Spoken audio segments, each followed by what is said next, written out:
What's good? What's the word, people? You know what it is, man. Back at it with another one. Sunday, good Sunday afternoon. See a brother at work. Last quarter of the year, so I've been working like 9 days straight. I got about a whole another week to go, but it's the last quarter of the year. Goals. Plus, I got a big, goal that I'm working on and I'm committed to. I ain't never been committed to a goal, so I'm committed to this thing, dog. And I'm gonna put this work in and see, and it's gonna play out. You feel me? God already done gave me the vision and the plan. I just gotta see the plan through. Bing. But enough of that, man. Hope y'all weekend was good. Mine was great. Thank God. College basketball is back, and boy, my North Carolina Tar Heels are back, baby. I told you we started off in the Battle of Atlantis. We beat Northern Iowa in that tournament. Then the next game we lost to Villanova.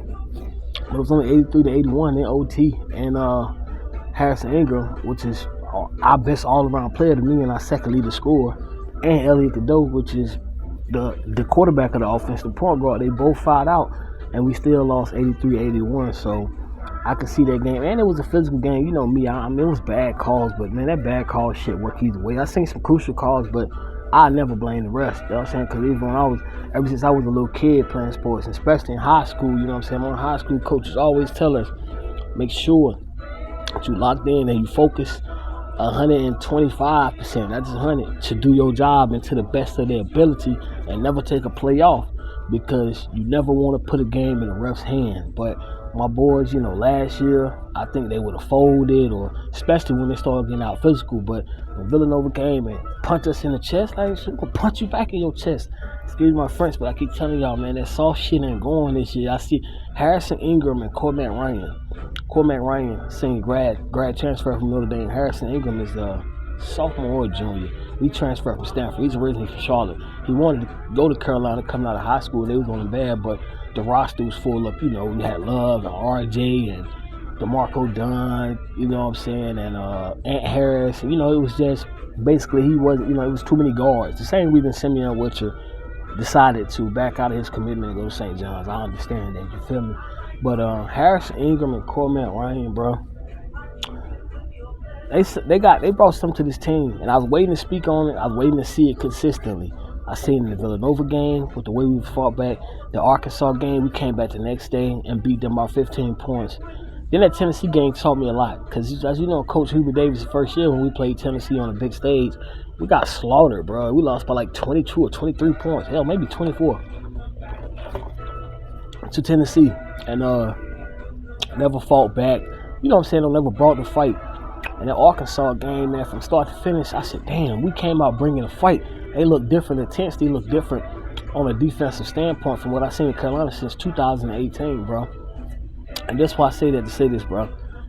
This is my first time since 2018. I ain't saying we're going to win it all and none of that, but the intensity and the grit and the attitude that Harrison Ingram and Cormac Ryan play with and bring every possession, dog, is what we've been missing, bro.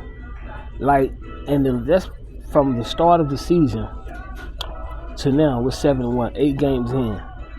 I've seen more guys get 50-50 balls, like more guys dive on the floor for a loose ball in these first 8 games of this season in 2023 than I've seen literally in about 3 years, the last 3 to 4 years from Carolina. And that's not an exaggeration.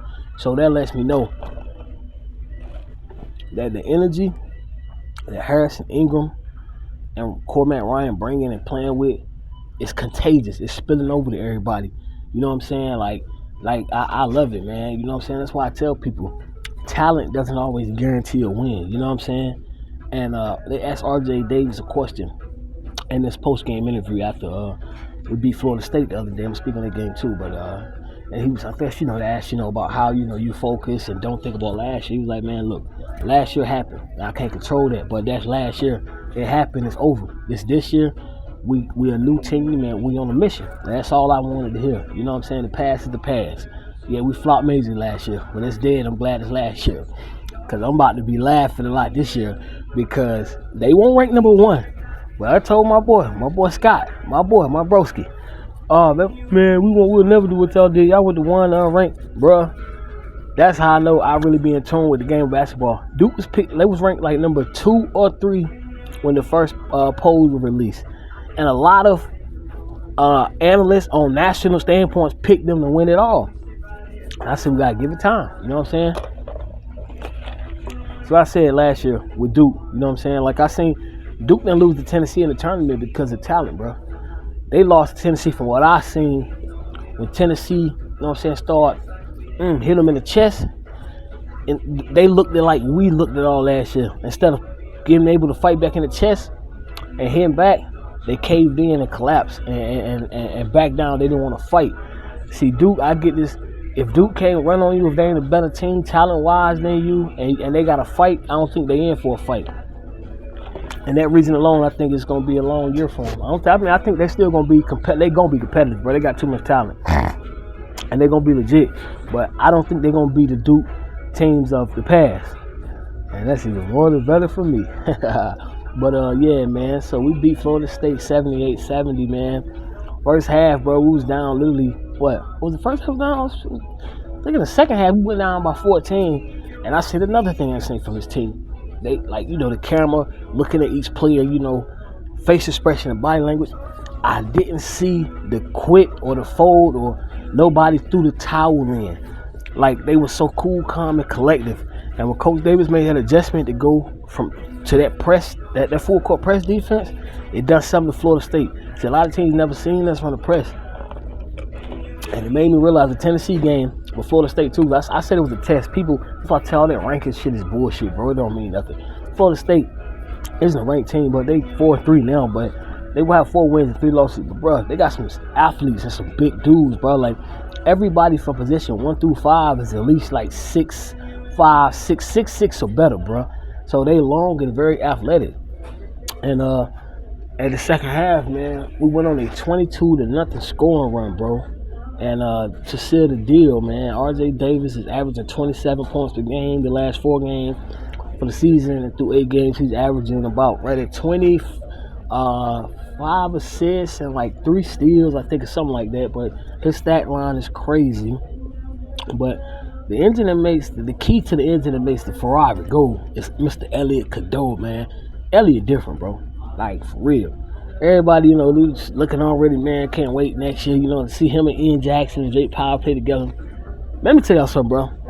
If this team continue to get better and gel and open up like they do, man, he really might be a one and done. Because he said he was always open to coming back because, you know, he wanted to be a lottery pick and be the best player he's being ready for the NBA when he goes. But, man, the brother against Tennessee, his first 3 games, they were saying he had, like 8 assists and 7 turnovers. In the last 4 games against Tennessee and Arkansas was ranked number 20 when we beat them.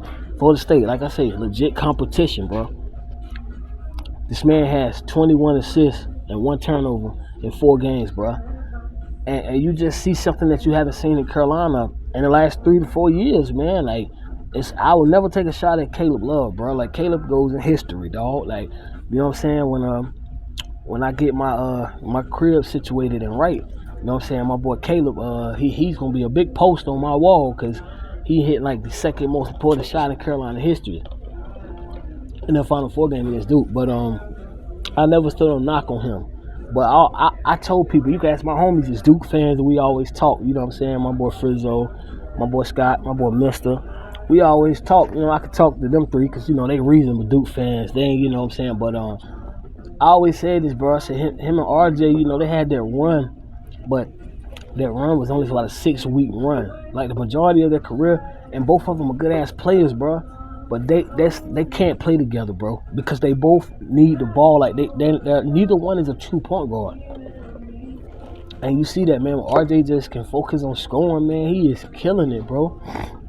Like, he's finishing through contact. He's finishing like some athletic shit. The lanes are open because we don't have all lockdown defender. My boy Leaky, you know, no knock on him. We don't have Leaky standing in the corner by himself where you can just, where defenses, you know, basically like, we can leave him out there. We ain't worrying about him hurting us or pulling a shot or attacking the rim or nothing. And we can double the triple team Mondo and close the driving lanes up for Caleb and RJ because it's no shooters around them, so it's nobody to respect from a perimeter shooting, a 3-point shooting standpoint. You feel me?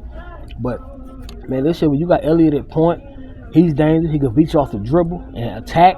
His 3-point shot ain't all that, but he can shoot. I think right now it's more confidence with him. He's definitely a lot to knock down some perimeter shots.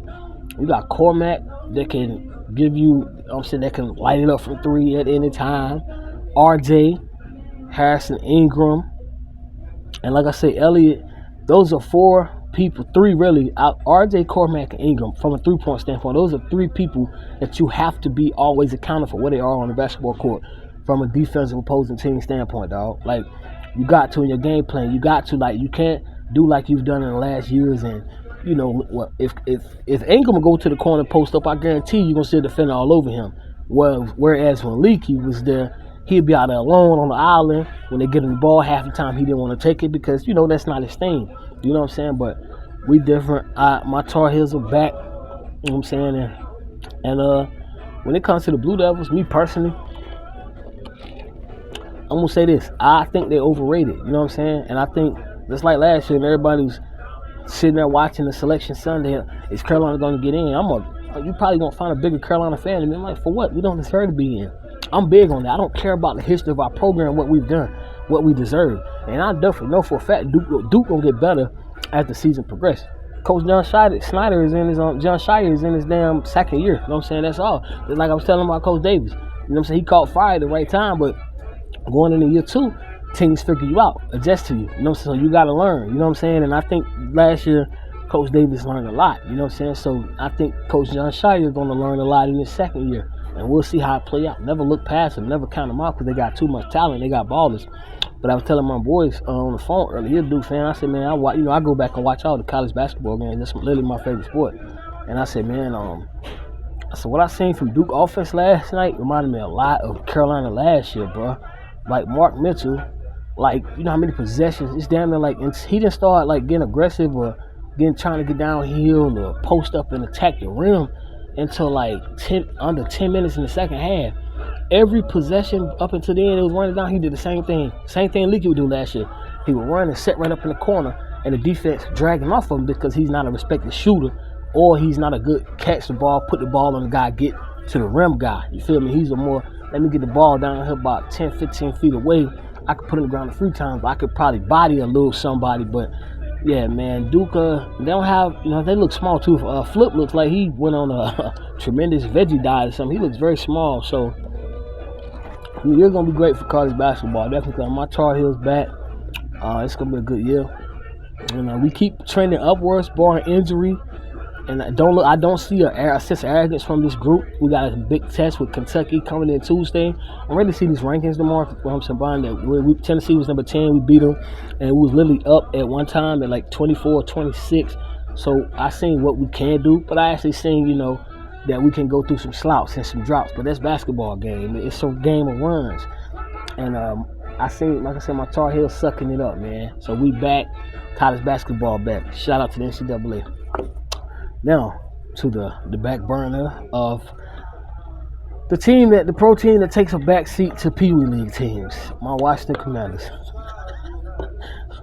I told you. I said 50 or 55 to 10 and 45. I got 4 more weeks. I'm going to hit one of my predictions on the road. Y'all realize, man, the Washington Commanders have been outscored 121 to 44 in the last game. In the last 4 games. And remember, Ron Rivera, when they asked him about, you know, he always trying to, now that he know he's walking dead, man, he know he's done. He always try to hitch his wagon to him. Well, you know, all they control is, you know, is the culture different? And have you found a quarterback? You know what I'm saying? You didn't find a quarterback. You didn't even know the man could ball. You feel me? Until Heineken refused to go in because you played him, then played him in the Browns game, and we lost because you chose Carson Wentz to play over him. And Heineken said, nah, man, see what this kid got. You didn't know what you had. You don't get the right to hit your wagon to that riverboat. Your time is done, bro. And I just think your time in the NFL is done. Like, you look so lost out there. Like, and Terry McLaurin is a high character guy. For him to be asked by J.P. Finley, you know what I'm saying, one of the biggest reporters in Washington, the DMV, a respected reporter, works for 106.7 The Fan and does his own thing. Him and B. Mitchell is like literally one of my top 3 favorite podcasts, especially Brian Mitchell, man. He calls it like it is. I love him. But for Terry McLaurin to be asked, about the game today, the targets, and his response to say, "Yeah, I ran a lot of cardio today." That's a straight up shot at Eric Bieniemy. I don't care what nobody talking about.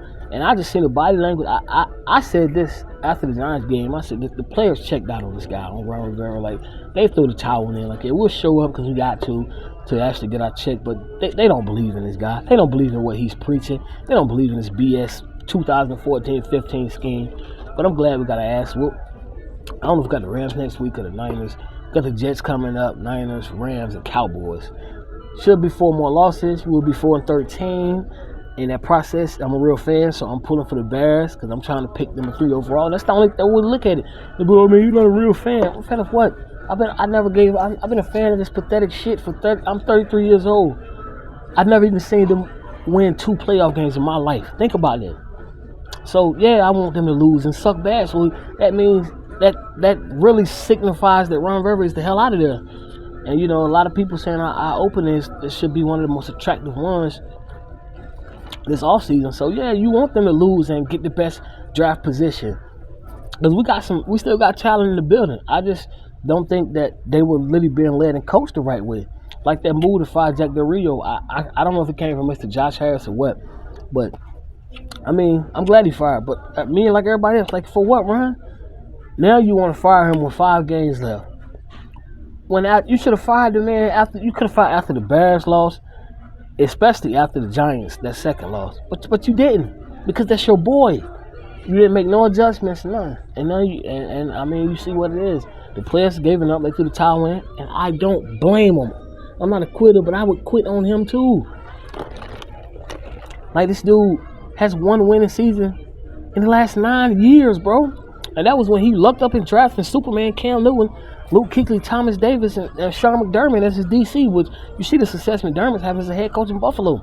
Ron Rivera is a fraud, man. He's a great human being, a great man, but he's a fraud as a football coach, bro. And we got to blame myself for believing in him. But that's all I got. We can get back at it tomorrow. We got a big game in Philly, with San Francisco and Philly going on. Last I checked, I'm on my little break at work. Last time I checked, it was 7-6 San Fran. But I think this is gonna be one of this is gonna represent the NFC for the Super Bowl anyway. Definitely not gonna be dollars. I mean, you see what Seattle done to them. DK had 5 catches for like $135. Y'all wanna keep talking about Bland? I keep telling y'all about these DBs that take these risks, bro. AJ Brown probably gonna game plan next week. Oh yeah, we're gonna cook. But thank y'all, man. Please subscribe, like I said, I'm not able to drop videos every day, so at least 3 to 4 times a week. You know what I'm saying? I'm working and I'm busy, moving around and putting shit into play for the head into this new year the right way.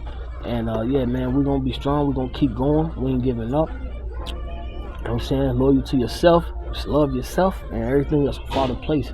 Like, comment, subscribe. Follow me on Instagram if you would like. No Handout Game Flexo _916. Thank you. I'm out. Peace.